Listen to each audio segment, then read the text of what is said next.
Hello friends, welcome to Sheeba சமையல்.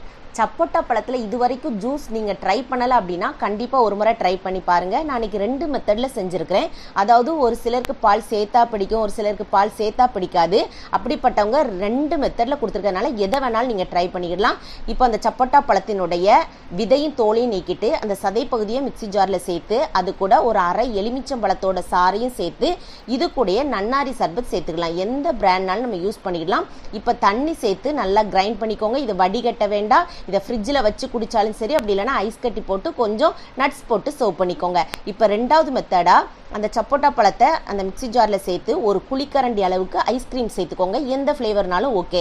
இப்போ இது கூட தேவையான அளவுக்கு, அதாவது இனிப்புக்கு தகுந்த மாதிரி தேனும் சேர்த்து 1 டம்ளர் அளவுக்கு பால் சேர்த்து நல்லா கிரைண்ட் பண்ணிவிட்டு இதுலேயும் நட்ஸ் போட்டு இல்லை ஐஸ் கட்டி போட்டு சர்வ் பண்ணிக்கோங்க. சூப்பரான ஜூஸ் ரெடி.